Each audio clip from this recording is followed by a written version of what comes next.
Assalamualaikum warahmatullahi wabarakatuh. Alhamdulillahirrabbilalamin. Wassalatu wassalamu ala ashrafil anbiya'i wal mursalin wa ala alihi wa sahbihi ajma'in. Al-Mahmud Allahu Jalla Jalaluhu wa musalla alaihi Muhammad wa aluhu wal mad'ulahu al-bilad wa rijaluhu. Bismillahi abtadi wa bi kitabillahi ahtadi wa bi sunnati nabiyyihi Muhammad sallallahu alaihi wasallam aqtadi. Bismillahi tawakkalna 'ala Allah. La haula wa la quwwata illa billah. Asyhadu an la ilaha illallah wa asyhadu anna Muhammadar Rasulullah. Innallaha yuhibbul ladina yuqatiluna saffan ka'annahum bunyanun marsus. Sadaqallahul azim.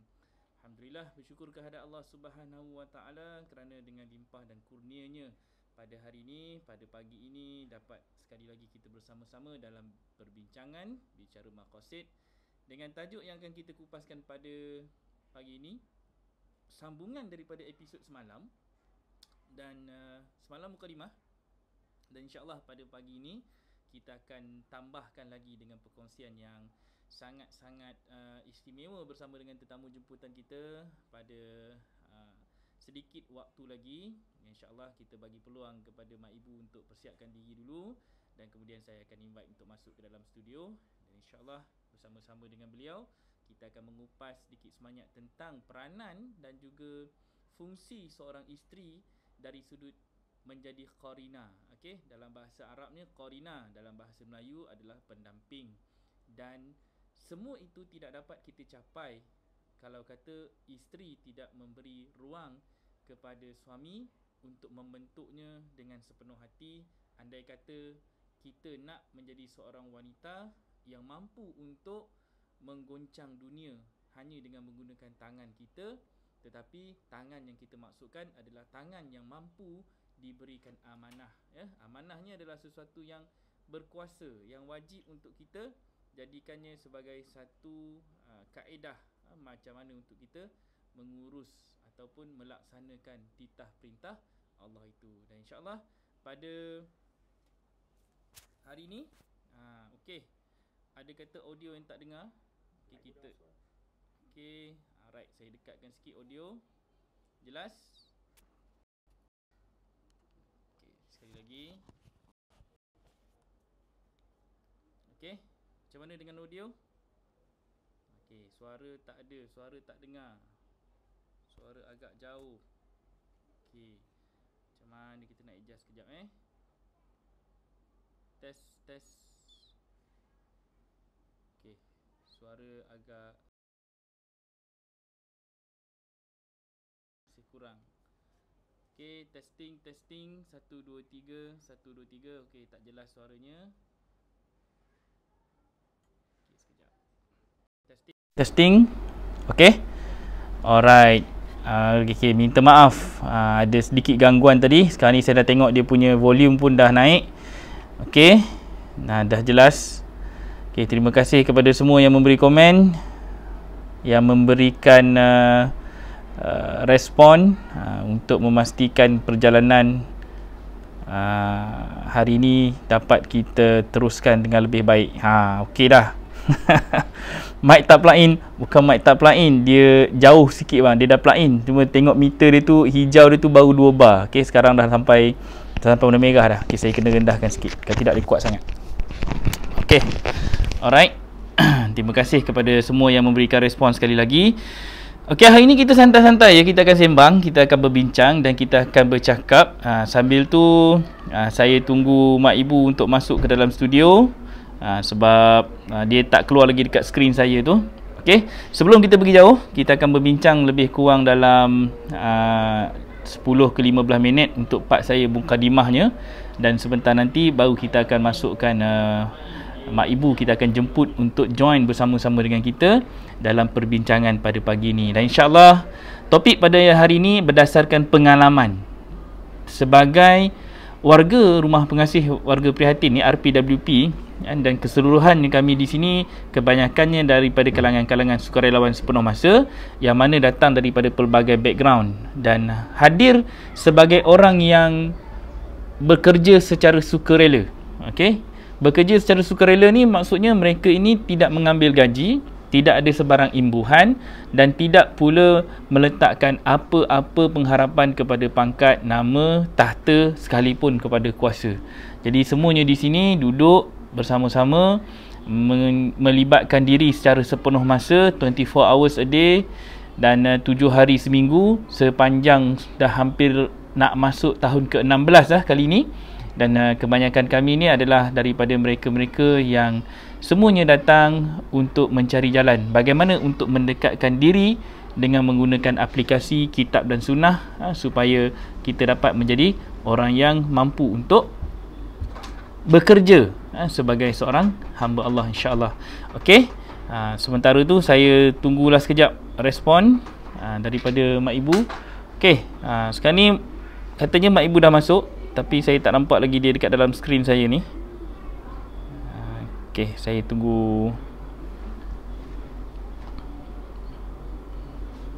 Okey, kita tunggu sekejap Once mak ibu dah masuk, baru kita boleh on untuk kita serahkan kepada mak ibu pada pagi ni. Cuma begitulah. Ada yang kata topik penting, ada kata topik mencabar tu, tajuk mencabar.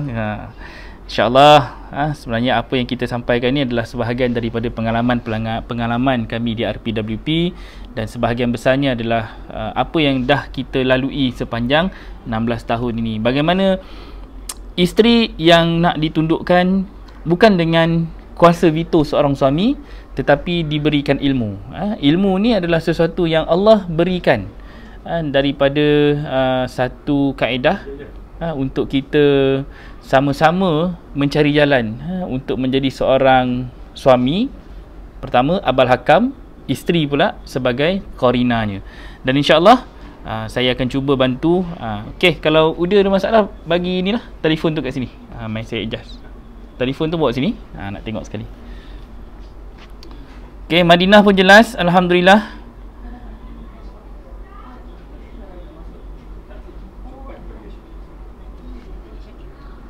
Okey. Sekejap waiting for others to join. Okey, patutlah dia kena masuk. Buka dulu. Okey, sekejap Okey, minta maaf kepada semua. Sambil-sambil tu tolong buka surah 42 ayat 38. Okey, nanti kita akan bincang ayat tu nanti.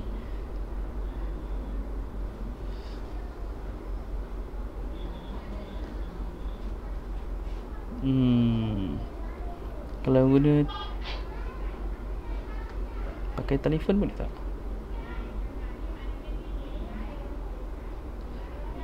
Okey, mohon bersabar sebab tengah duk adjust.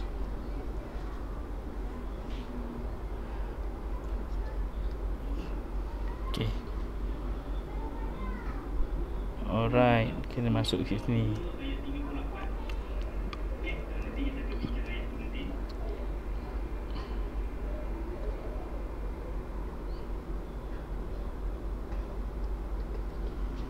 Okey.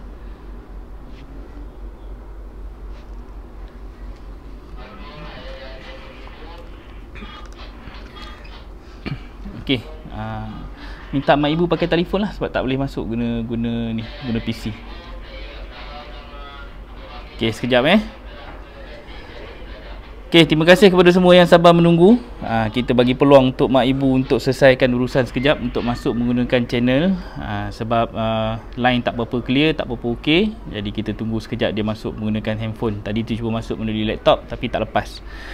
Okey, untuk topik pada pagi ini. Kalau semalam kita bincangkan bagaimana kita nak jadikan suami itu sebagai bapa, Abul Hakam. Dan kita hari ini nak nampakkan pula bagaimana peranan ataupun fungsinya datang pula daripada si isteri. Isteri yang datang bukan sekadar menjadi teman yang kita boleh katakan sebagai orang yang menjadi isteri semata-mata, hanya menguruskan urusan rumah tangga, tetapi nilai pendidikan yang ada pada seorang ibu tu, ibu adalah madrasah pertama kepada seorang anaknya. Jadi bagaimana nak katakan dia itu mampu untuk kita jadikan sebagai seorang qarina yang mampu untuk menjadi pendamping, yang mampu untuk mengeluarkan hujah dan mampu ada prinsip sehebat Siti Hajar. Empat ni kita perlukan kepada Abul Hakamnya. Contoh terbaik adalah Nabi Ibrahim sendiri. Kemudian ditunjukkan oleh Nabi Muhammad SAW bagaimana dia pun mengambil contoh apa yang ada pada Nabi Ibrahim. Stand Hajar itu yang mahal untuk kita jadikan panduan. Mahalnya Ibrahim ini dalam pendidikan ni adalah kerana dia mampu untuk kapak ni cerita Ibrahim. Sebab tu kita kena refer, why kita kena tengok model rumah tangga itu adalah pada Nabi Ibrahim AS. Dan kita akan lihat pula apa yang ada pada diri ataupun suri tauladan Siti Hajar, bagaimana dia dibentuk oleh Nabi Ibrahim sehingga dia menjadi seorang yang akur, patuh, taat, setia dan juga seorang yang begitu bertanggungjawab dalam isu ataupun melibatkan pendidikan anaknya Ismail alaihissalam. Sampaikan bila Ismail tu pula nak diuji dengan konsep yang sama, mengorbankan diri dia, dan dia dengan rela hati menggunakan skrip yang sama seperti mana ibunya. Kalau kata masa Ibrahim nak keluar daripada Mekah, ketika nak meninggalkan Hajar, ada dialog antara isteri dan suami yang bertanya kepada suami, ini dari siapa? Kemudian dengan tegasnya, dengan jelasnya Hajar menampakkan sekiranya ini datang daripada Allah, dilepaskan Nabi Ibrahim. Dan benda tu turun ke anak. Anak pula mampu duplicate apa yang ibunya pernah sampaikan dulu. Masa bila Ibrahim jumpa Ismail dan kemudian dia meminta pandangan daripada seorang anak. Ni bapa berdialog dengan anak pula bagaimana pandangan dia, dan anak mampu untuk berhujah dengan yakin dan tenang. Kalau kata ini datang daripada Allah, dia pun sanggup untuk mengikuti apa sahaja yang dah ditetapkan, dah ditentukan, dah diperintahkan oleh Allah. So ini antara benda yang kita nak kena belajar. Dan kita cari jalan bagaimana untuk kita sama-sama di akhir zaman ini, di waktu dan di ketika mana kita semua ini dicabar dengan pelbagai, orang kata, mehnah dan tribulasi. Lama betul tak guna perkataan ni. Mehnah dan tribulasi ni guna zaman belajar dekat universiti dulu ni. Okay. Mehnah itu boleh dikatakan sebagai cabaran, ujian, dugaan yang menjadi satu daripada rintangan ataupun dalam kita nak menegakkan syiar agama dalam rumah tangga kita itu, dalam kita nak meletakkan balik Allah dan Rasul itu sebagai matlamat dan cita-cita kita dalam mendidik anak-anak kita, memberikan kefahaman Islam yang sebenar, menjadikan semua mereka, terutamanya isteri kita, ibu kita, dan juga dia berperanan sebagai orang yang mendampingi suami, maka isteri lah salah satu daripada laluan yang paling awal sekali nak dibentuk, kemudian barulah anak-anak boleh ikut. Kalau tidak, cabaran dia akan jadi seperti mana yang berlaku kepada Nabi Nuh, apa yang telah berlaku kepada Nabi Lut, bila mana isteri mereka tidak dapat menanggung ataupun mampu untuk ikut serta bersama-sama sebagai seorang qarina dalam perjuangan suami mereka. So ini antara benda yang kita sama-sama akan bincangkan pada pagi ni. So tajuk yang kita berikan tadi tu, kita letakkan, layoutkan satu ayat daripada surah 42 ayat 38. Okey. Surah 42-38 ni antara benda yang kalau kata kita perhatikan, dia bukan sekadar ayat yang biasa, tetapi dia adalah ayat yang akan menjelaskan kepada kita bagaimana untuk kita menjadi seorang yang mampu untuk duduk di dalam sebuah sistem yang bagaimana di dalam sistem tersebut dia mengajar kita bagaimana untuk menjadi orang yang mampu untuk menerima peraturan, seruan, dan juga menjadi orang-orang yang boleh menguruskan hidup kita dalam keadaan musyawarah. Suasananya, walazina stajabu li rabbihim wa aqamus solah wa amruhum syura. Tengok perkataan yang ada dekat dalam tu adalah perkataan syura. Dan bagi orang-orang yang menerima, mematuhi, mendengar ataupun menjawab. Astajabu ni cerita orang yang menjawab. Li rabbihim, seruan daripada Rabbnya, wa aqamus solah, mereka ini mendirikan solat. Okey. So satu hari nanti kita akan cuba bincangkan satu topik bagaimana tentang perintah untuk kita melaksanakan solat yang berdasarkan aqimuddin, yang menegakkan agama. Bukan sekadar kita solat untuk kita mendekatkan diri kepada Allah dalam tempoh 5 minit sehari, 5 waktu, hanya sekadar 25 minit sehari. Tapi macam mana kita nak jadi orang yang mampu untuk kita menjaga. Kalau solat itu 3 elemen yang kita nampakkan sebelum ni, solat, silah dan selawat. Bicara tentang silah, perhubungan sesama manusia, silaturahim. Solat itu kita dengan Allah, selawat itu macam mana hubungan kita itu dengan Nabi. Dan insya-Allah selepas ini kita nak kena pastikan kita mampu untuk sama-sama kita jadikan apa yang dapat daripada ayat Al-Quran ini, kita boleh jadikannya sebagai salah satu daripada ruang kita memahami teknik dan taktik. Itu dipanggil hikmah, untuk kita jadi orang yang berbicara menggunakan kalam Allah, menggunakan aturan Allah, menggunakan perintah Allah dalam urusan harian. Itu dinampakkan wa amruhum, dalam semua urusan mereka diputuskan dengan syura. Kalau tadi cerita mereka meletakkan solat itu sebagai urusan untuk mencegah keji dan mungkar, di situlah kita nak jadi kan apa yang berlaku kepada kita ini sebagai satu perintah yang besar. Okey. Dan kemudian macam mana pula musyawarah itu, syura itu bainahum, syura bainahum. Syura ini dia ada banyak, syura bainahum, ataupun lagi satu dinampakkan mereka ada satu perasaan di antara mereka itu, perselisihan di antara mereka. So syura adalah laluan untuk menyelamatkan keadaan. Okey, syura adalah laluan untuk kita menjadikan tempat untuk kita sama-sama mencabut anak panah. Kalau solat ada kisah macam mana Nabi dan juga para sahabat mencabut anak panah yang tertusuk kepada Ali. Semuanya dilakukan dalam solat. So solat yang bagaimana yang kita nak kena faham. Anak panah dicabut. So itu juga syura. Syura adalah ruang untuk kita mencabut anak panah. Anak panah yang kalau kita hari ni secara mutasyabihatnya, anak panah yang menusuk di hati kita ni, luka, apa yang berlaku, pertelingkahan, salah faham, perselisihan, apa semua, semuanya dicabut dalam syura. Semuanya akan selesai dalam syura. Semuanya dibersihkan, disucikan dalam syura. Antara anak, ibu dan isteri, syura itulah penting. Kalau zaman Rasulullah, syura itu berlangsung di dalam raudah. Raudah yang meletakkan ibu dan anak. Raudah yang meninggikan peranan fungsi dan ibu bapa.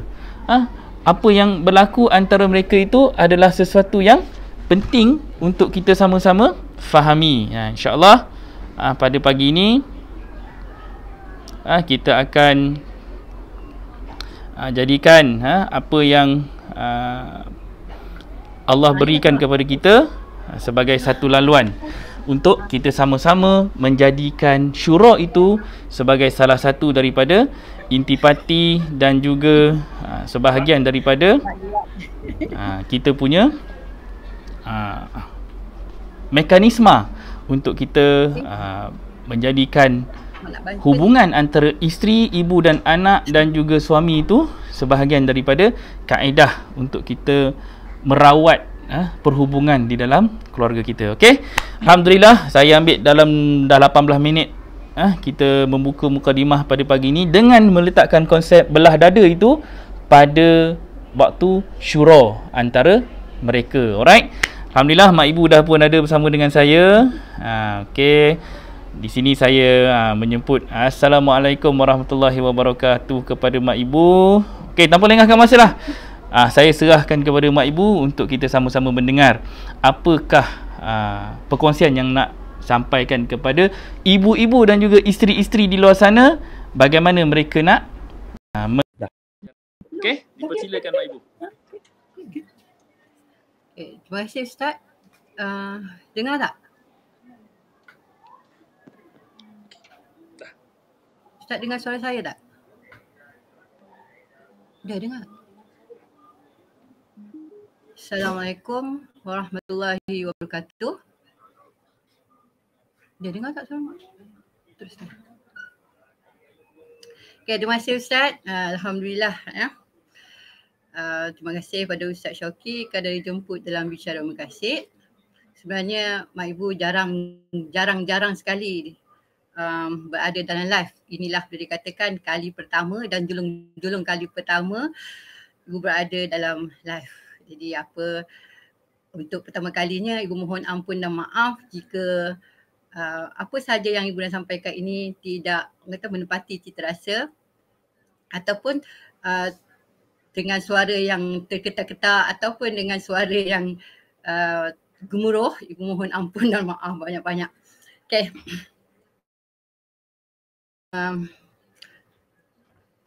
Terima kasih Ustaz ya. So, ibu mulakan.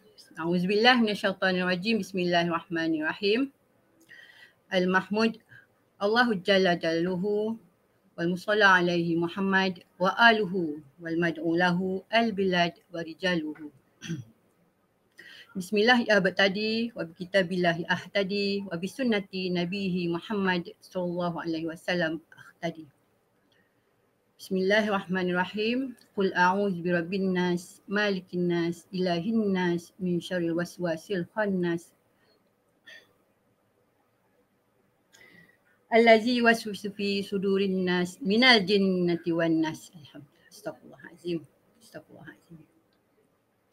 Baik, merujuk kepada tajuk hari ini. Wahai suami, ambil kapak, belahlah dadaku. Apabila ibu terdengar sahaja ataupun terbaca sahaja tentang tajuk ini, ibu rasa satu benda yang memang dah lama dilalui oleh ibu-ibu di Prihatin. Wahai suami, ambillah kapak, belahlah dadaku. Kita tahu kalau satu perkahwinan itu, dalam satu perkahwinan itu memerlukan, apa yang diinginkan oleh seorang isteri adalah suasana yang sakinah, mawadah dan rahmah.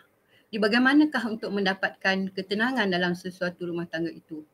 Pasti bergantung kepada suaminya. Bagaimana suami melayari bahtera rumah tangga. Begitulah juga ibu-ibu di Prihatin ya. Bagaimana anak-anak di Prihatin, kami ibu-ibu di Prihatin mengalami peristiwa ini. Wahai suami, ambillah kapak, belah dadaku. Bagaimana suami bercita-cita untuk membawa ke mana rumah tangga ini harus dibawa dan ke mana anak-anak ini akan dihalakan, ditujukan. Adakah kita hendak meninggalkan anak-anak yang lemah di kemudian hari? Itulah yang menjadi persoalan pada suami-suami kita sebelum berada di Prihatin. Dalam keluarga besar Prihatin, kami terdiri lebih daripada 20 orang ibu. Ya. Tahu sajalah bila ibu-ibu, wanita-wanita ini berkumpul, banyak nafsunya yang lebih diutamakan. Bagaimanakah suami-suami ini perlu membelah dada, membuang segala kekotoran yang terdapat dalam setiap isteri-isterinya. Ada sikap degil. Ya. Kalau belah dada tu, apa yang kita ada? Apa yang kita ada dalam dada? Kita tahu setiap seorang isteri penuh dengan nafsu serakahnya. Yang inginkan kekayaan, nak inginkan kemewahan, dan inginkan kesenangan. Dan penuh dengan dengki kesumat, ya, dendam, iri hati, sombong, riak. Itu semuanya ada pada sifat-sifat seorang wanita, seorang yang bernama manusia. Ya. Kita tak boleh lari daripada sifat-sifat itu. Bagaimanakah kita harus membelah dada, membersihkan dada kita daripada sifat-sifat itu. Itulah syarat utama untuk berada di dalam Prihatin. Jadi ibu sebagai ibu yang paling lama di Prihatin, lebih dahulu merasai proses belah dada. Di mana proses belah dada itu berlaku dalam dua konsep. Pertama, teguran dan juga peringatan. Kedua, dalam konsep muhasabah. Ya. Kita tahu Rasulullah pun sendiri mengalami 4 kali, ya, dikatakan 4 kali proses belah dada. Itu Rasulullah. Bagaimana dengan kita sebagai seorang manusia yang lemah, yang terlalu banyak silapnya, yang sendiri Allah nampakkan bahawa manusia ini sentiasa lupa, sentiasa berkeluh kesah. Jadi itulah konsep belah dada ini sentiasa berlaku hari-hari di rumah Prihatin. Hari-hari berlaku pada ibu-ibu di Prihatin, termasuk mak ibu, termasuk siapa saja yang bersama dengan Prihatin, Wak Imam Maklum sekalipun, Mami Noh, ya, ibu-ibu yang berada yang bersama-sama. Sebab kita tahu seperti yang ibu nampakkan tadi, seorang wanita mempunyai banyak nafsunya, 9 nafsu yang perlu dikawal oleh satu akal. Nafsu tu dia merajai setiap seorang. Bagaimana dada itu perlu dibelah untuk dibuang nafsu-nafsu. Bertepatan dengan apa yang ibu bacakan tadi, Qul a'udzu birabbin nas. Katakanlah aku berlindung daripada raja manusia, ya. Raja manusia. Daripada sembahan manusia. Jadi apa yang kita sembah? Kita banyak sembahan. Kita sebagai seorang wanita, sebagai seorang isteri terlalu banyak sembahan. Apa yang kita sembah? Kita sembah harta, kita sembah anak, kita sembah pangkat. Jadi bagaimanakah kita hendak membentuk generasi-generasi kita supaya membentuk satu generasi berakhlak kepada Al-Quran dan Sunnah. Bagaimana kita nak mencontohi seperti Siti Hajar yang dah sanggup, yang mampu mendidik Nabi Ismail sehingga melahirkan seorang Nabi, menjadikan seorang yang taat, patuh kepada perintah Nabi Zakaria. Bagaimanakah kita nak melahirkan Al-Fatih, ya, yang membentuk seorang pemimpin yang hebat sehingga mampu menawan kota Konstantinopel yang menjadi satu impian kepada Rasulullah. Bagaimana kita hendak membentuk seorang anak supaya dia menjadi seorang anak yang taat, patuh pada perintah kedua bapa, menyejukkan hati, ya, menyejukkan hati kedua bapa dan keseluruhan warga Prihatin. Inilah yang kami, kenapa di antara ibu-ibu berada di Prihatin. Kenapa kami membentuk satu jemaah dalam Prihatin? Kerana kami hendak membentuk anak-anak berdasarkan kepada Al-Quran dan Sunnah. Jadi sebelum membentuk anak-anak, isteri, ibu-ibu perlu dibentuk dahulu, ya. Perlu dibentuk kerana ibu yang menghayunkan buaya itulah yang mampu menggegarkan dunia. Ibu yang menghayunkan buaya itu mampu menggegarkan dunia. Jadi bagaimanakah kita hendak menggegarkan dunia itu? Dengan ilmu. Jadi sebelum masukkan ilmu itu, kita perlu bersihkan dada daripada setiap kotoran. Kotoran yang dengki, dendam, kesumat. Apa sahaja yang beraja di hati kita, yang menyebabkan kita tidak menjadi tenteram. Kita tidak menjadi tenang dalam melahiri hidup rumah tangga. Jadi kalau kita tahu untuk mendapatkan redha Allah, dapatkanlah redha suami dahulu. Di redha suami, redha Allah. Dan Allah kata, jika kamu mencintai aku, dekatilah aku. Jika kita mencintai suami kita, dekatilah suami kita. Patuh dan taatlah kepada perintahnya berdasarkan kepada apa yang Allah nampakkan.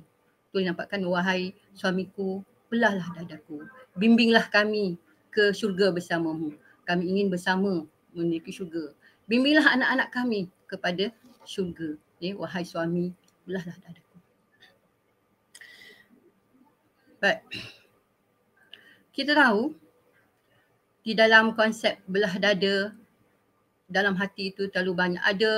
Ada sudur, ada qalbu, ada fuada. Semua itu mempunyai maksud-maksud yang tersendiri. Bagaimana sudur itu perlu dibersihkan. Dikatakan wahai Al-Quran itu satu Al-Quran adalah Al-Quran yang mulia. Tidak tersentuh manusia itu sebelum untuk kecuali orang-orang yang telah disucikan. Sebab kalau kita hendak menjadi seorang yang mengabdikan diri kepada Allah berdasarkan kepada kehendaknya, kita perlu sucikan diri kita daripada semua sifat-sifat yang dah dinyatakan kepada seorang manusia. Bagaimana kita nak menyucikan tu? Ibu bagi contohlah. Di Prihatin ni, ya, kita di ibu-ibu di Prihatin adalah semua terdiri pada berbagai-bagai peringkat umur, ya. Ada yang tua, ada yang tua sebaya mak ibu, ada yang muda sebaya dengan isteri Ustaz Syauqi, ada yang baru anak-anak generasi pertama. Semuanya melalui proses fasa belajar, ya. Di setiap malam kami ada syura, ya, syura ibu-ibu untuk menampakkan apa permasalahan diri kita sendiri, permasalahan anak-anak. Sebab kita tahu cerminan anak-anak kita adalah cerminan daripada anak-anak. Bagaimana kita mendidik mereka, itulah diri kita sebenarnya. Disebabkan itulah kami ibu-ibu di Prihatin sentiasa ada syura menampakkan. Dan dalam syura itu akan berlaku teguran, ya, teguran-teguran dan peringatan, ya. Mak ibu sendiri pun tidak lepas daripada teguran. Kadang-kadang ada satu ketika itu mak ibu meninggi suara pada anak yatim. Ingat, ya, kita tidak boleh mengherdik anak yatim. Jadi sebabkan kita ada orang kata apa, ada sifat yang mungkin pada waktu riak, sombong, marah, bagaimana kita nak buang sikap-sikap itu? Jadi kita tertinggi suara sikit pada anak-anak, pada anak yatim utamanya. Di situ berlaku teguran pada mak ibu, diberi peringatan. Itulah proses belah dada yang berlaku setiap hari pada ibu-ibu. Wak Emma berkata pada suami pun. Suami melaporkan, suami melaporkan bahawa sipolan-sipolan ini ataupun bagi contoh katakan ada isteri kepada seseorang jemaah menampakkan bahawa suaminya, isteri telah berkata maka berlakulah teguran. Walaupun berkata tu tidaklah orang kata apa sehingga menggegarkan kondisi rumah tangga, tapi sekecil-kecil bermasalahan diambil kira diprihatin. Maka berlakulah teguran dan peringatan. Itu yang selalu berlaku. Ada satu ketika berlaku ibu sendiri jugalah, ibu bagi sebab ibu sendiri adalah orang lama yang perlu mendidik anak-anak menampakkan uswah bagaimana membentuk anak-anak yang taat, patuh kepada perintah Allah berdasarkan kepada Al-Quran dan Sunnah. Dan ibu banyak sendiri berlaku proses belah dada. Sakit memang sakit belah dada. Siapa yang tak sakit menerima teguran, menerima peringatan. Tapi itulah yang perlu kami hadapi, yang mesti kami hadapi demi untuk generasi kami seterusnya. Ya. Baik, ada satu ketika itu, selain daripada ada satu ketika kami dinampakkan bahawa Rasulullah sendiri beristighfar, bermuhasabah, beristighfar sebanyak 100 kali. Itu Rasulullah beristighfar sebanyak 100 lebih daripada 100 kali setiap hari. Bagaimana kami ibu-ibu yang terlalu banyak mengalirkan kata-kata, yang terlalu banyak perbuatannya, terlalu banyak tingkah laku yang kadang-kadang tidak dikatakan melalui tingkah laku tapi dinampakkan dari segi body language. Misalnya apabila kita berpaling bila tempat tidur sendiri pun kita berpaling daripada suami pun itu berlaku teguran. Ya, itu nampakkan dalam syura. Kami tidak malu. Nampakkan dalam syura itu ada satu perbuatan yang biadab bagi seorang isteri. Daripada situ kita nampak teguran itu berlaku on the spot. Itu jugalah anak-anak, ada kesilapan anak-anak pun berlaku on the spot. Kita tegur pada masa yang sama supaya habit tadi tidak menjadi satu habitat yang merajai pada diri anak-anak. Jadi sebelum kita mendidik anak-anak, kami di sini ibu-ibu sentiasa dididik sehingga sekarang pun masih lagi proses pendidikan itu berlaku sehinggalah kami meninggal. Sehinggalah kami kembali kepada yang lahat. Di proses pendidikan, proses belah dada itu berlaku setiap hari. Kemudian konsep yang kedua bermuhasabah, teguran tadi. Di mana kami perlu setiap diri perlu bermuhasabah, beristighfar. Apa yang telah kami buat? Apa yang telah kami buat pada hari ini? Apa yang telah kami lakukan kesilapan? Apa yang perlu kita buat selepas kita sedar daripada kesilapan? Kami diajar untuk sentiasa memohon istighfar, memohon maaf pada pengatur, memohon maaf kepada orang yang kami lukakan hati mereka. Jadi kita tahu, kita sedar manusia tidak lekang daripada membuat kesilapan dan tapi satu saja. Kita mudah membuat kesilapan tapi sebenarnya kita susah untuk mohon maaf. Itulah fitrahnya manusia. Tapi kami di sini diajar untuk merendahkan diri, merendah diri, mengabdikan diri supaya menjadi orang yang sentiasa memohon maaf, sentiasa menampakkan kesalahan. Jadi itu betapa pentingnya konsep belah dada. Kalau Rasulullah 4 kali, sekurang-kurangnya 4 kali, itu menjadikan satu SOP untuk berada di dalam prihatin supaya sentiasa berlaku proses penyucian. Ya. Jika yang tidak sanggup melalui proses penyucian, dia akan berlakulah sesuatu pada dia.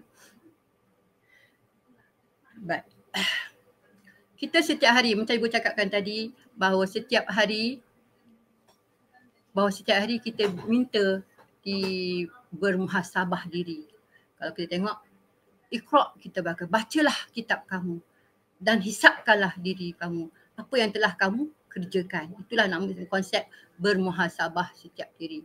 Ya, kita mesti ibu-ibu bagaimana perlu bermuhasabah diri apa yang telah kita buat sebelum kita bermuhasabah diri, kita kena fikirkan apakah impian kita pada anak-anak? Apakah keinginan kita pada anak-anak? Adakah kita hendak membentuk generasi yang tidak ada jati diri, sedangkan pada ketika ini dan pada dewasa ini konsep anak-anak kita dah tak ada jati diri. Jadi bagaimana kita hendak membentuk jati diri anak kita itu? Daripada situ kami menampakkan kami perlu berubah. Ya, ibu-ibu perlu berubah. Bapa-bapa pun perlu berubah sebab mereka adalah cerminan kami. Sebab itu kami berubah dulu. Berlakulah proses sebelah dada. Sebab tak semudah itu untuk membuang segala kefahaman, membuang segala keinginan pada seorang wanita ya untuk bermewah-mewah ya, untuk berrihlah ya. Jadi kami hidup dengan seadanya. Bila itulah sebenarnya yang nampakkan bahawa kita perlu, sebagai seorang ibu ya, kita perlu mempunyai impian. Apa impian kita untuk anak-anak? Adakah kita hendak melihat saja anak kita diratah oleh manusia, diratah oleh masalah sosial di luar? Adakah kita nak melihat saja anak-anak kita memenuhi pusat-pusat serenti? Adakah kita nak melihat saja anak-anak kita bergelempang di tepi jalan raya kerana merempit? Jadi ingatlah, kemajuan ataupun pendidikan generasi itu berada di tangan ibu-ibu. Jadilah ibu-ibu yang berilmu, walaupun tidak seperti apa yang kita inginkan seperti Al-Fatih, tapi sekurang-kurangnya kami berusaha untuk membentuk generasi.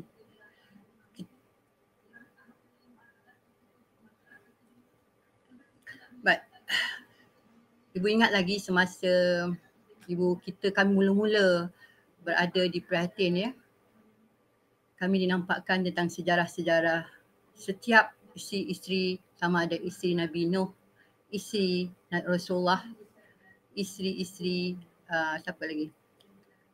Isteri Nabi Ayub ya, dinampakkan Asiyah, isteri kepada Fir'aun. Contoh yang mana kami nak ikut? Ya.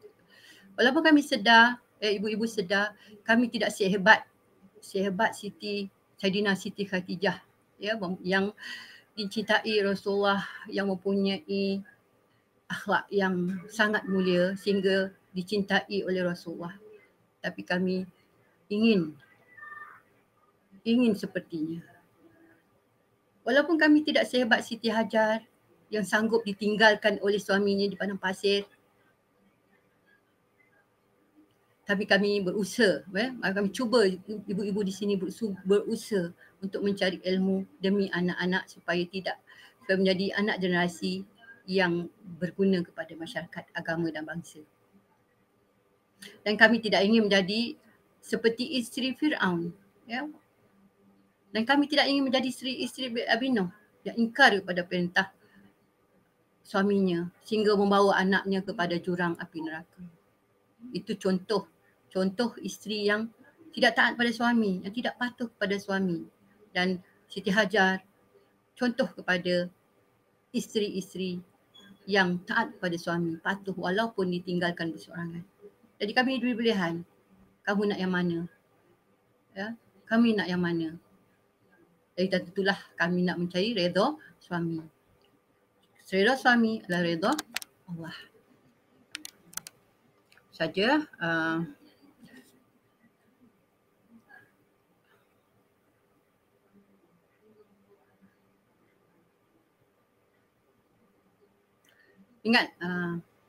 ingat ya, dalam hati kita ada satu hati yang Allah sediakan. Ya, Allah kata kita selalu berdoa kepada Allah, ya Allah Tuhanku, jangan kau bolak-balikkan hati ini. Jadi bagaimanakah kita hendak buang rejim syaitan yang sentiasa berbolak-balik dalam rongga hati kita ini, dan kita hendak isikan dengan basmalah, dengan rejim, dengan Allah dalam diri.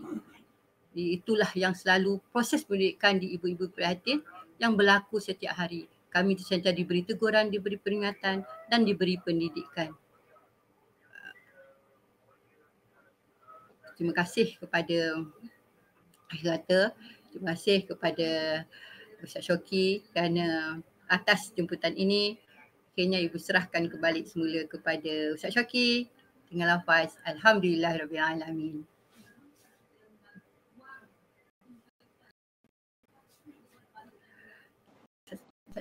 Alhamdulillah, terima kasih kepada Mak Ibu atas perkongsian yang diberikan. Okey, Mak Ibu tunggu sekejap, jangan lari lagi. Kita ada pertanyaan sikit ni, kita nak bagi kepada Mak Ibu untuk kongsikan kepada sahabat-sahabat kita yang bertanya. Soalan pertama yang ditanya ni, kenapa dipanggil Mak Ibu? Saya nak jawab pun susah juga. Jadi kita bagi Mak Ibu yang jawab. Soalan pertamanya, kenapa dipanggil Mak Ibu? And then kemudian untuk pengetahuan semua, Mak Ibu Syakirah ni adalah isteri kepada pengasas RPWP. Kita panggil Dr. Haji Masjuki Musuri, adalah salah seorang daripada 20 di kalangan 20 co-founders, dan dia adalah orang yang mengeluarkan idea untuk pembinaan rumah pengasih warga prihatin.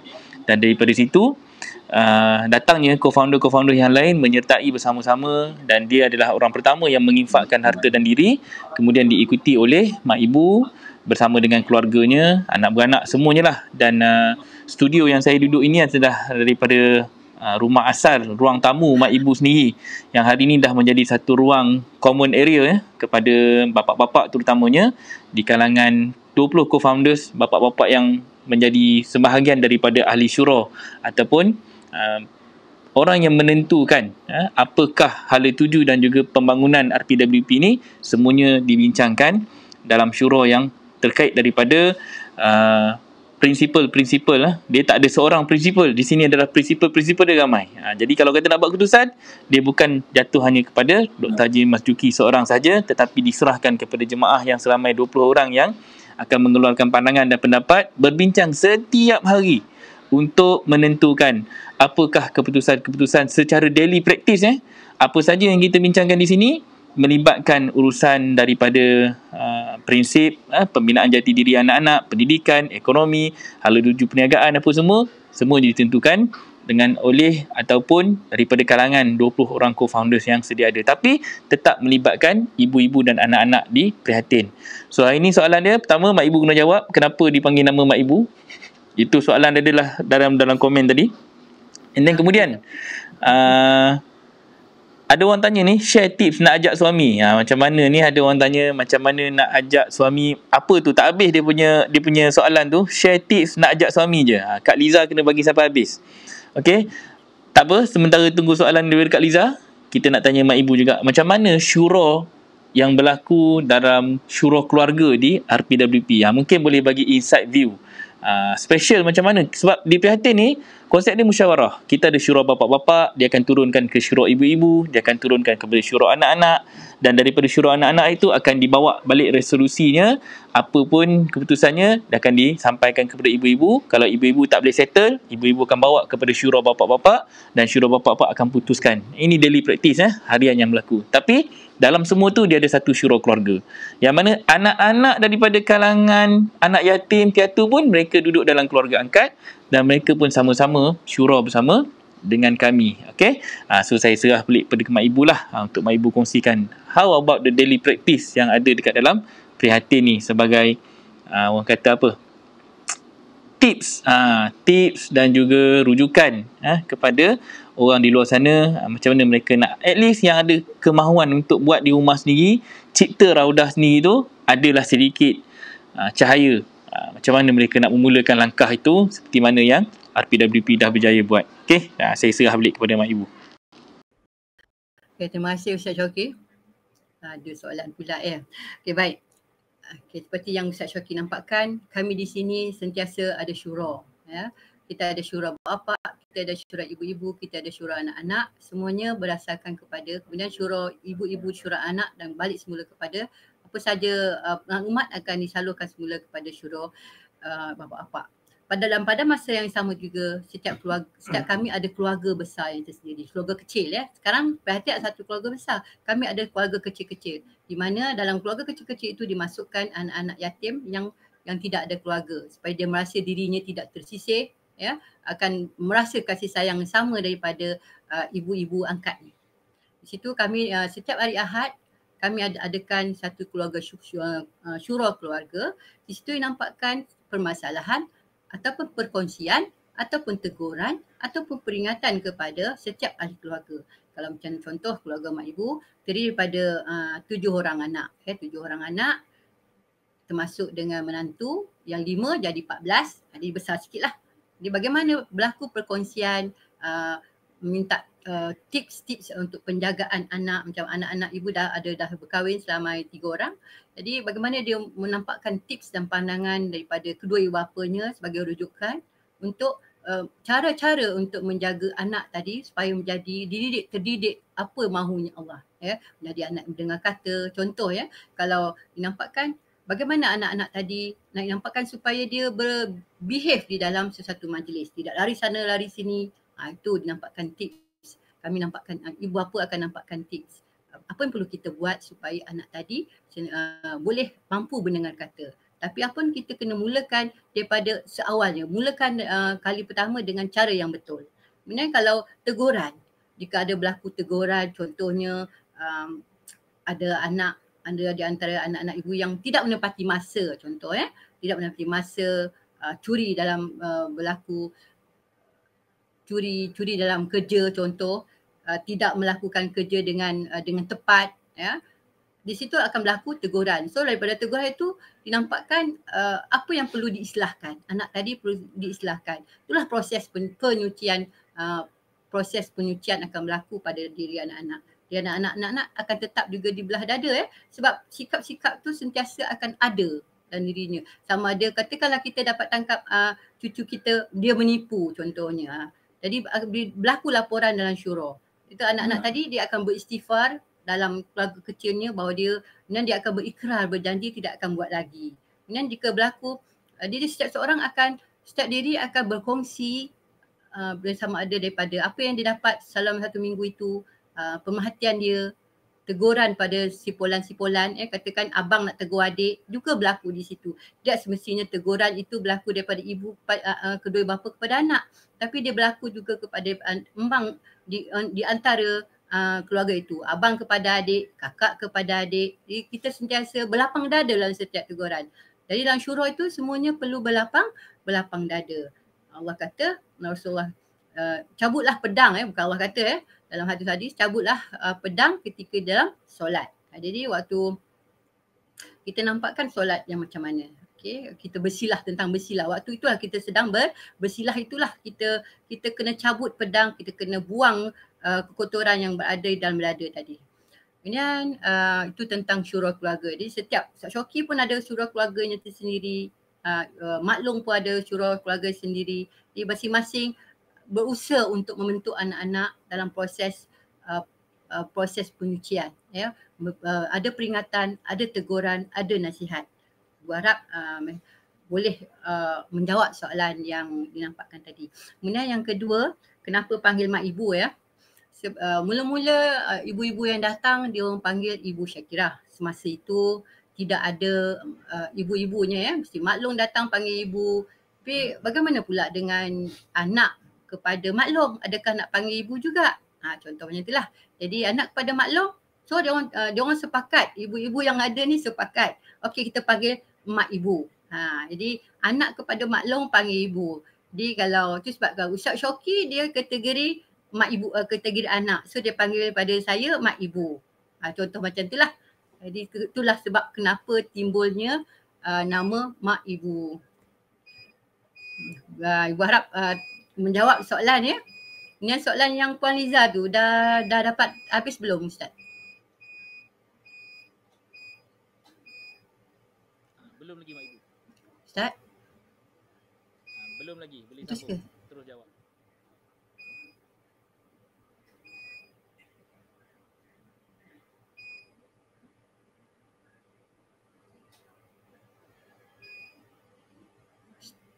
Ustaz Syoki.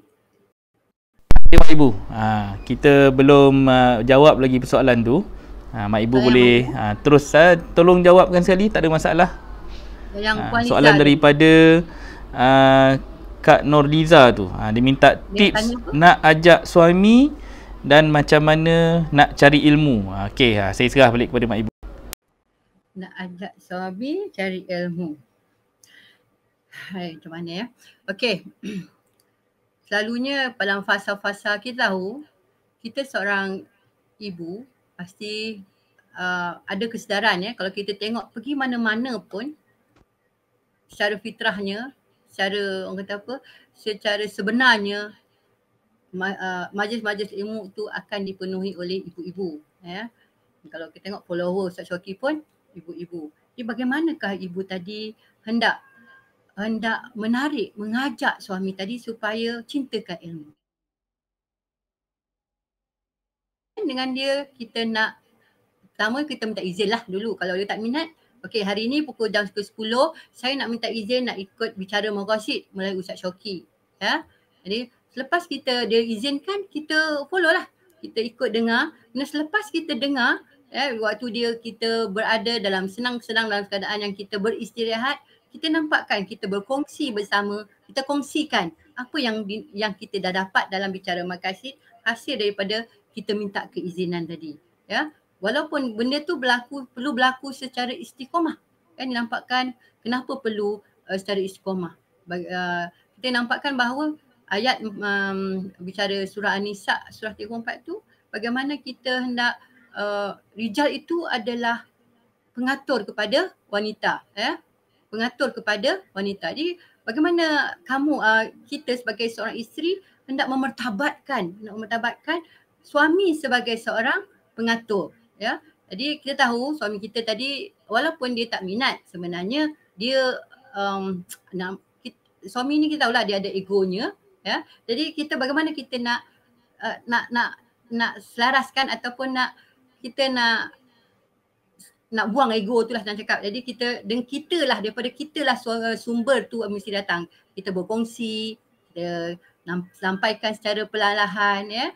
Kemudian kalau dia ada di rumah, kita ajak sekali. Kalau kebetulan dia tak sibuk, kita nampakkan biarpun walaupun dia tidak berada, kita kuatkan sikit speaker tu. Dan insyaAllah lama-lama dia akan tertarik. Walaupun orang kata apa, kalau air menitik di atas sebungkah batu, ya, lama-lama batu tu akan lekuk, ya. Air ni bicaranya lembut, ya, tapi dia mengalir sangat menyenangkan. Dia mengalir, kalau kita dengar air mengalir tu sangat menyenangkan dan dia mampu melekupkan batu.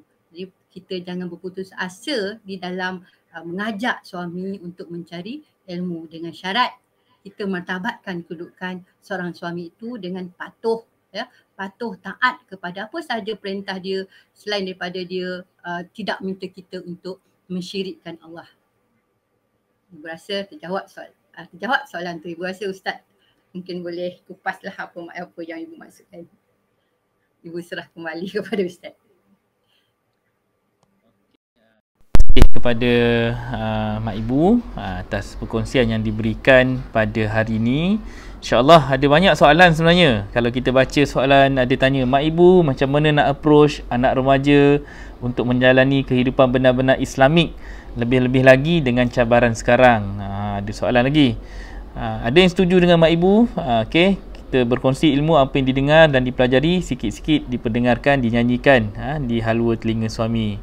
Okey, ada juga soalan tu. Mak Ibu, syura keluarga pada Ahad itu dibuat secara formal dan masa yang tetap. Okey, saya tolong jawab. Memang kita buat secara formal, tetapi masa itu bergantung kepada kelapangan keluarga masing-masing lah. Okey, ada yang start selepas maghrib, ada yang start selepas isyak, ada yang start dalam pukul 9, 10 macam tu, selepas makan malam. Okey, dia tak adalah kata masa yang kita tetapkan, ikut keperluan masa masing-masing dan tidak semestinya pada hari Ahad.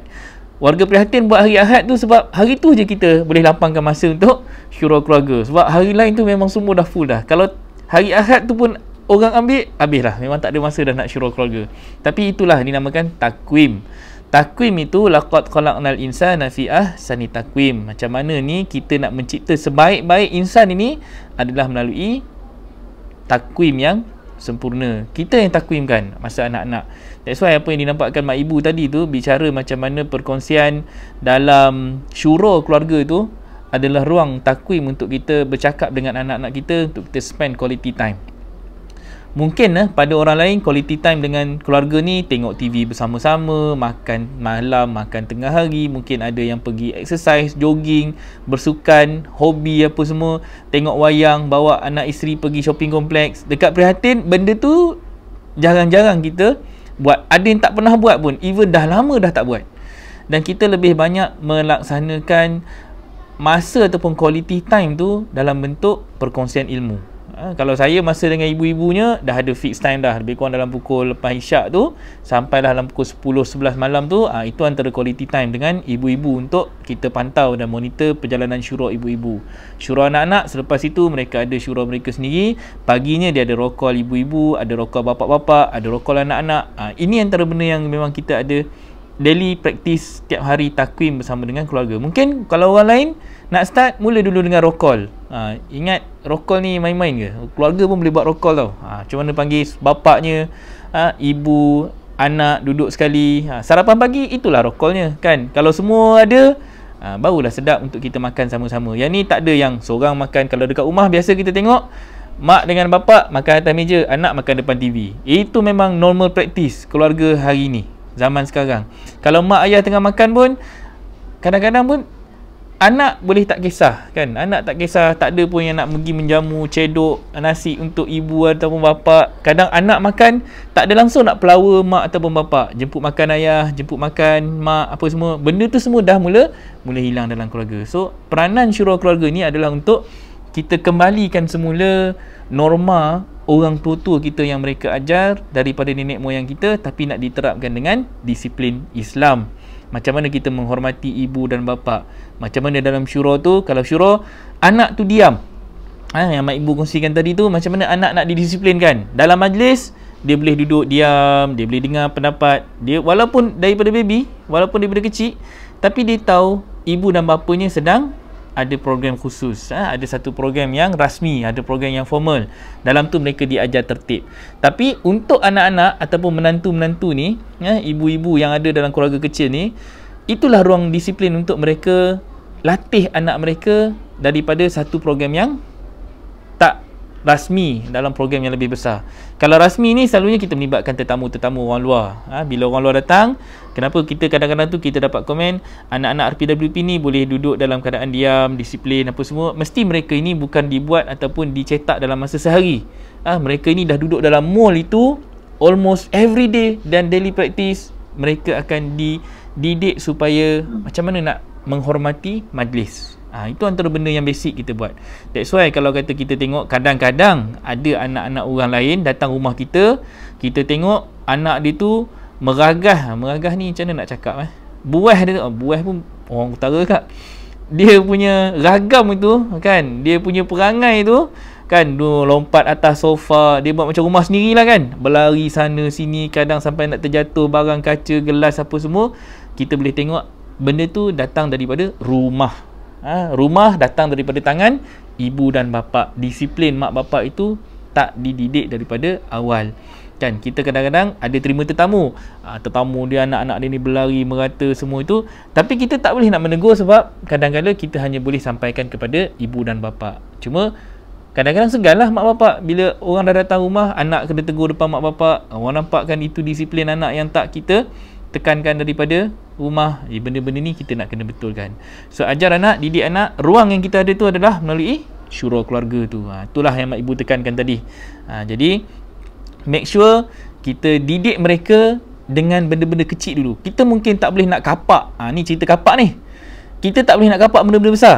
Kita tak boleh nak kapak sembahan-sembahan kita yang besar. Takkanlah nak suruh suami buang dia punya golf club kan. So isteri nak menegur suami satu benda yang sangat besar dalam rumah tangga. Kadang-kadang teguran itu kalau boleh menjadi satu perdebatan, nanti jadi perbalahan, lepas tu bergaduh kan. Ini kita tak nak benda tu, harmoni kan. Jadi cara nak harmoni, syura lah. Dalam syura, isteri boleh memberi pandangan. Dia tak ada, abang saya nak tegur abang, kan, kain pelekat tu boleh tak? Kalau londeh jangan tinggal mengata-kata. Ni letak ruang tamu, kejap dekat sini, kejap kat sana, tu main lempar masuk bilik, syiu macam tu je kan. Terus sangkut kat muka bini. Kan? Mana tak marah kan? Jadi macam mana kita nak jadi orang yang bertoleransi dalam berkata-kata, tapi kita tidaklah berkompromi dalam perkara yang hak ataupun batil. Yang hak kita kata betul, benar, yang batil kita kata salah. Tapi syura lah laluan yang terbaik. Sebab suami kadang-kadang dia ada ego. Ego suami yang mak ibu nampakkan tadi tu, jangan ingat nanti bini pula cakap apa, dia kira ego dia je, ego kita, dia cakap macam tu pula kan. Isteri pun kadang-kadang dia marah macam tu. Jadi macam mana kita nak jadikan dia satu simbiosis yang baik. Antara peranan suami, isteri digarap pula dengan anak-anak yang dicetak dengan mold tangan ibu dan bapa yang baik tadi tu. Tu benda tu perlukan satu syura bainahum. Syura bainahum ni besar ni, benda tu ada dalam Quran. Surah 42:38 tadi tu Allah sebut dengan jelas benda tu perlu dilaksanakan, segala urusan disyurakan, diputuskan melalui musyawarah. So kalau lah kata rumah tangga kita ni belum pernah lagi ada musyawarah dia sekali je. Masa nak masuk merisik meminang, waktu tu je musyawarah. Lepas tu meeting nak ada ni kenduri kendara. Lepas tu dah tak ada dah kenduri kendara punya mesyuarat, terus kahwin. Lepas tu mak bapak wali ni lantak engkau lah macam mana kau nak jadi mak, nak jadi bapa. Tak ada langsung sebagai peranan orang yang boleh dirujuk. Jadi syura itu adalah laluan untuk kita mendapatkan rujukan. Jadi ibu-ibu ada masalah, mereka rujuk bapa-bapa. Anak-anak ada masalah, mereka akan lalu ibu-ibu dulu. Dia tak lompat terus ke bapa, dia akan lompat ke ibu dulu. Tanya ibu-ibu, boleh tak begini-gini. Jadi kalau masalah tu tak boleh diselesaikan ibu-ibu, barulah ibu-ibu salurkan pandangan ini kepada bapa-bapaknya. Macam saya kecil-kecil dulu, kita nak minta sesuatu dekat bapa tu, dia tak boleh lalu terus bapa. Dia kenapa? Nyending dekat mak dulu. Gosok mak kita dulu kan. Buat kerja kat dapur, tolong dia dekat kebun dia apa semua, barulah boleh cakap, mak nak susu Dutch Lady. Nak susu je. Tapi dia punya gosok tu sehari punya nak bagi tahu kita nak apa, kan? Tapi bapak ni dia ada dia punya ruang dia melalui komunikasi dengan mak. Jadi mak lah yang bagi tahu bapak, kan? Tadi anak ni teringin sangat nak gini-gini semua, lalu dia akan bagi tahu. Itu konsep kita kecil-kecil dulu dididik. Hari ni kadang-kadang kita lihat aturan itu tak ada. Kadang kita tengok anak boleh lompat ke bapa tanpa melalui ibu. Kalau kita nampak macam benda ni kecil, tapi inilah cara untuk kita mendidik peraturan kepada anak. Biar ada satu, orang kata, tempat bapa itu sebagai seorang yang abal hakam, yang dia menjadi seorang yang tinggi, ditinggikan dalam rumah tangga. Suami ditinggikan oleh isteri, isteri, ibu ini ditinggikan oleh anak-anak. Ni flow yang kita nak. Okey, tu saya bagi sedikit gambaran lah macam mana kita nak sampaikan, dan kita sama-sama jadikan ni sebagai satu pelajaran bersama. Okey, sebelum saya nak tutup, saya bagi mak ibu lah bagi kata-kata yang terakhir untuk kongsikan kepada semua lah follower mak ibu. Sekarang mak ibu dah ada ramai follower sekarang ni. Kalau nak follow mak ibu dekat Facebook, boleh add. Dia ada 2 akaun, satu akaun 5,000, 2 akaun dah jadi 10,000. Tu follower. Kalau kata nak ikut mak ibu, boleh ikut dekat Facebook, Syakirah Abdullah. Ada 1, ada 2. Boleh tengok di situ. Dan kita galakkan juga kalau boleh, nanti akan datang satu masa nanti, bukan daripada kalangan ibu-ibu sahaja yang kita akan jemput, bapa-bapa daripada warga prihatin pun akan kita bawa bersama-sama dekat dalam program Bual Bicara Maqasid ni untuk kita kongsikan pandangan. Ada mak ibu sebagai wakil ibu-ibu maklum, kita nanti bawa anak-anak pula. Macam mana anak generasi pertama daripada warga prihatin akan bagi pandangan mereka sebagai anak-anak RPWP, hidup dalam RPWP, dan macam mana mereka pula mempunyai prinsip hidup berkeluarga mengikut acuan Al-Quran dan Sunnah yang kita apply daily practice-nya di prihatin. Okey mak ibu, saya bagi penghormatan terakhir untuk mak ibu sampaikan. Mungkin ada soalan-soalan yang nak dijawab tadi tu. Okey, macam mana nak istiqomah lah, okey, macam mana nak approach anak remaja, macam mana nak jadikan ketaatan suami dalam poligami pun ada tanya soalan tu. Insan guru, bagaimana ketaatan pada suami yang poligami dengan adilnya adalah sesuka hati, sekadar 2 minggu sekali pulang ke rumah tanpa bermalam, mohon pihak tuan jelaskan. Okey, nanti mak ibu cerita apakah prinsip ataupun stand ibu-ibu dan juga bapa-bapa di prihatin berkenaan isu poligami. Kita bagi mak ibu sentuh lah waktu saya cerita nanti orang kata bias, so saya bagi mak ibu cerita. Okey, saya persilakan semula kepada mak. Terima kasih Ustaz. Allahu Akbar. Tentang poligami pula. Baik. Stand buat apa kalau poligami memang terdapat dalam Al-Quran ya. Menampakkan bahawa kahwin ni lah 1, 2, 3 ada 4. Tapi jika kamu takut untuk tidak berlaku adil, cukup dengan 1. Tapi itulah stand bawa bapak di prihatin, cukuplah dengan 1. Ya, 1 inilah yang yang perlu dididik, ya, supaya menjadi isteri yang solehah untuk membentuk anak-anak yang taat dan patuh kepada kedua ibu bapanya. Jadi stand ibu bapa di Prihatin, buat masa ini kita stand pada yang satu. Maksud dia tidak takut berlaku adil, ya. Itu nampakkan. Dia tentang tak balik 2 minggu tu, ibu rasa perlu nampakkan bermusyawarah, ya. Bermusyawarah, bertoleransi, ya. Dapatkan satu jalan yang di tengah-tengah, ya, mana yang perlu kita ambil tanpa dengan cara berlapang dada. Ya. Kalau kita berbincang dengan nafsu, tidak ada jalan penyelesaian. Bincanglah dan bermusyawarahlah dengan berlapang dada, ambil jalan tengah supaya dua-dua mencapai kata sepakat, dua-dua mencapai satu ketenangan dalam keluarga. Sebenarnya hidup kita di dunia ni tak lama, sekejap je. Ya. Jadi dalam masa sekejap ini, adakah kita nak hidup dalam keadaan gundah gulana? Ya, kita nak hidup dalam makan hati, berjeruk. Orang kata apa? Makan hati, berulam jantung. Jadi bagaimana kita seorang ibu untuk apa? Untuk menangani masalah ini. Ya, biarlah kita fokus. Orang kata apa? Kita hidup dalam keadaan tenang. Ya, kita laksanakan tanggungjawab kita dengan sebaik-baiknya sebagai seorang ibu, dan urusan bapa terhadap tanggungjawab keluarga itu adalah biarlah urusan dia dengan Allah. Ya, jadi untuk mendapatkan kata sepakat itu, kita nampakkan kita seperti yang kita dah bermusyawarah, cari jalan tengah. Mudah-mudahan dengan cara itu dapat melembutkan hati dia, kembali kepada kita, ataupun berlaku adil di antara kedua-duanya. Itu yang ditakut, di antara bapa-bapa Prihatin, takut tidak berlaku adil. Ya. Kita orang kata apa, memang dah jadi fitrah yang baru, yang lama dengan yang baru mestilah dia pilih yang baru. Contoh macam tu. Jadi antara yang baru dengan lama akan berlakulah pilih kasih, walaupun pada asalnya tidak ada konsep pilih kasih, tapi pada masa yang sama akan disebabkan mungkin kita ni sebagai seorang isteri yang ada sikap-sikap yang tidak disukai, menyebabkan dia menjauhkan diri, kita buat islah. Kita buat islah sehingga suami tadi menyedari bahawa kita sekarang dalam proses untuk baikkan diri, untuk menjadi isteri yang solehah. Jadi untuk isteri-isteri yang berpoligami, tenangkan diri, kembalilah diri itu kepada Allah. Ingat, ya, fokus kepada anak-anak.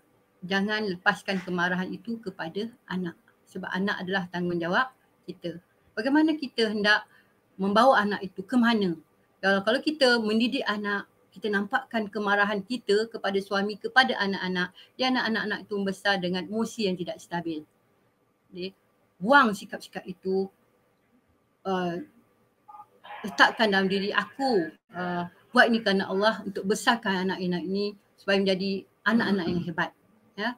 Jadi ingatlah, ya, bagaimana Siti Hajar, Siti Hajar berlari-lari mencari air itu, dia umpama berlari-lari mencari air demi Nabi Ismail. Bagaimanakah hasil pendidikan Siti Hajar tanpa Nabi Zakaria? Tanpa Nabi Zakaria yang tidak di sisinya. Itu juga, bayangkanlah kita sebagai isteri yang berpoligami yang jarang balik di rumah. Kan? Jadi bagaimana anggap seolah-olah macam kita ini seperti Siti Hajar yang terpaksa buat semua untuk demi anak. Ya. Di samping kita menghormati dia sebagai seorang abah hakam kita sebagai suami. Jadi bagaimana berjayanya Siti Hajar mendidik mendidik Nabi Ismail menjadi seorang anak yang sangat patuh kepada, ya, dia tidak menyimpankan, dia tidak menampakkan kesalahan itu pada anak, sehingga anak tadi sanggup menghormati Nabi Zakaria pula. Tidak ada perasaan marah pada dirinya, sehingga pada satu ketika Nabi Zakaria datang waktu Nabi Ismail sudah berkahwin, ya, isterinya buka pintu, kemudian dia bertanya, kemudian apabila Nabi Ismail balik, dia bertanya siapa yang datang. Isteri dia nampakkan bahawa ada seorang datang, dia apa kamu kata, apa pesanan dia. Jadi Nabi Zakaria pesan, tukarlah tangga. Dengan perkataan itu sahaja Nabi Ismail mampu memahami apa maksud bapa ni. Dia ceraikan isterinya bahawa Itu konsep ya. Maksud dia bagaimana Siti Hajar tidak menanam dendam kepada anak itu walaupun jarang berjumpa dengan Nabi Zakaria. Itulah proses bagaimana ibu nampakkan tadi. Kalau memang kita terasa hati dengan suami sebabkan oleh poligami, jangan nampakkan kemarahan sehingga menimbulkan dendam pada anak itu sehingga anak tadi tidak mampu untuk menghormati bapaknya sebagai seorang bapa. Ya, seburuk-buruk bapa pun dia tetap anak bapa kepada anak kita. Ya, walaupun kita ada marah. Jadi carilah satu solution, carilah satu kaedah bagaimana kita hendak hidup dalam keadaan tenang. Kita hidup tak lama, ya. Lebih lama dalam umur 60 hingga 80 tahun sahaja. Kalau Allah panjangkan mungkin mencecah pada 80. Kalau tak 60 tahun Allah dah ambil. Dalam masa tempoh tu, bagaimana kita nak mengisi hidup kita? Adakah kita hendak hidup sia-sia dengan memakan hati bulan jantung? Adakah kita hendak hidup dengan berbakti kepada anak tadi sehingga melahirkan anak yang benar-benar bermanfaat pada diri kita? Ingat, 3 perkara yang kita akan tinggalkan. Ilmu yang berguna, anak yang soleh dan amal jariah kita. Jadi wahai ibu-ibu, ingatlah hidup ini terlalu singkat. Carilah ilmu demi untuk anak-anak. Ya. Jadilah seperti Siti Hajar yang sentiasa mencari ilmu. Walaupun suaminya tak ada. Kata dia menampakkan bahawa bagaimana kita seorang isteri hendak dapatkan ilmu, suami tak nak ikut ilmu. No. Jadi kita sebenarnya sebab proses pendidikan kita adalah di tangan anak, di tangan kita untuk anak. Dan uswah kita anak. Jadi bagaimana kita sebagai seorang ibu untuk mencari ilmu, menampakkan uswah pada anak-anak untuk melahirkan generasi. Ingat, ibu yang hebat adalah ibu yang mampu mendidik anak.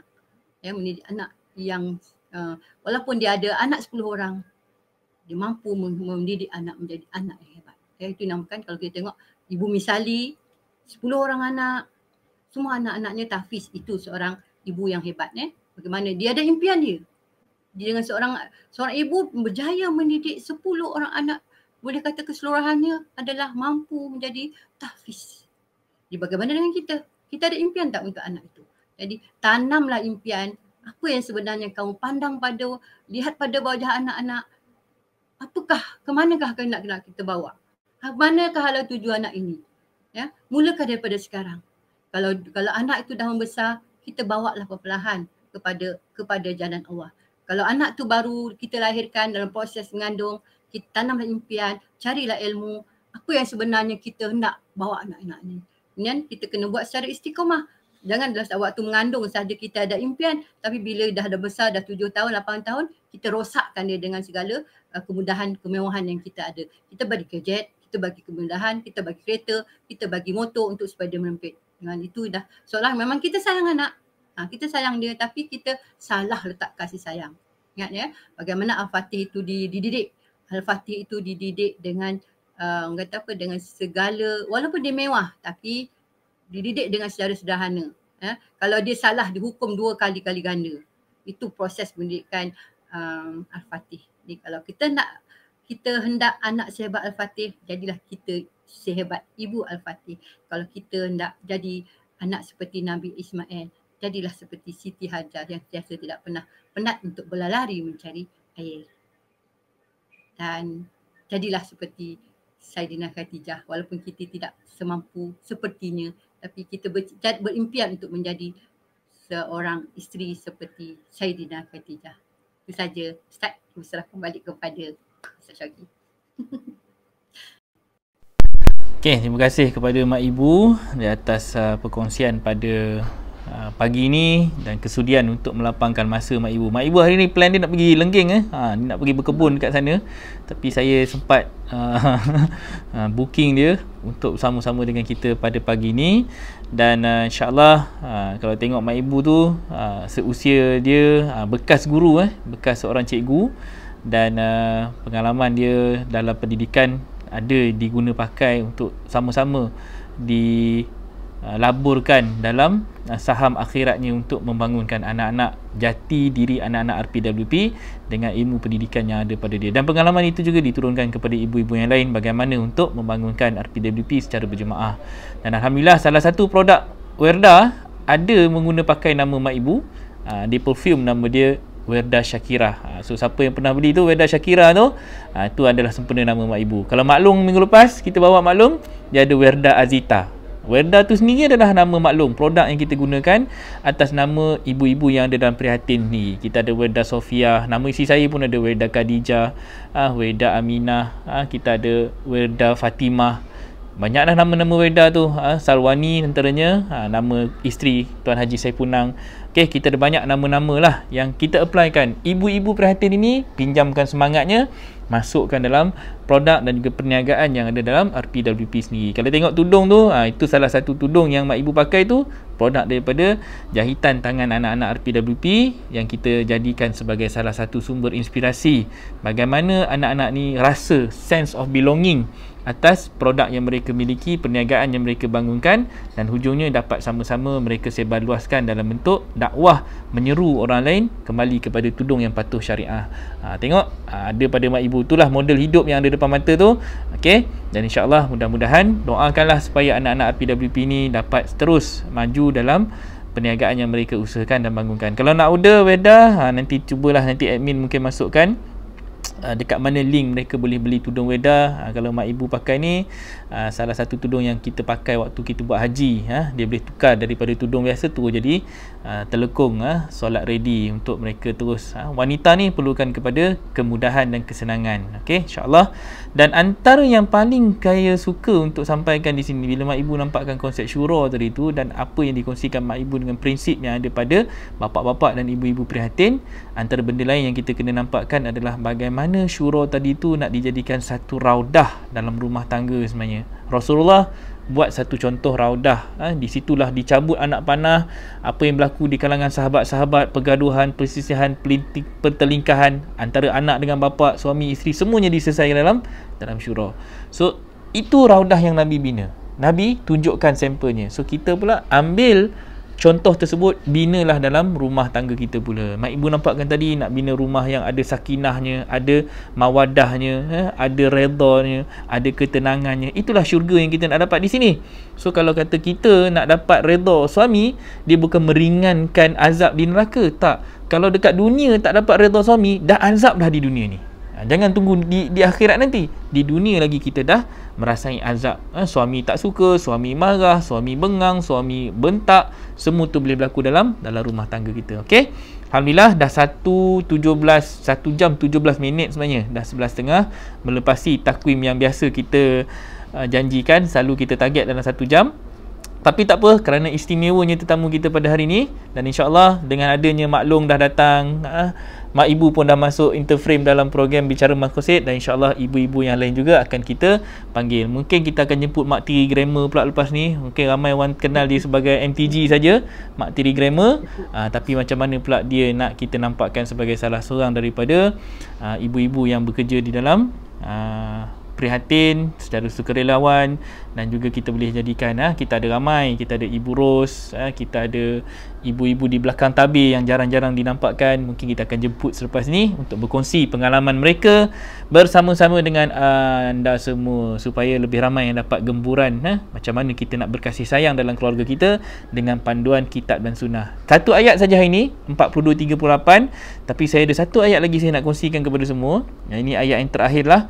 Dia adalah satu pelajaran daripada surah Asy-Syu'ara 40:38 tadi.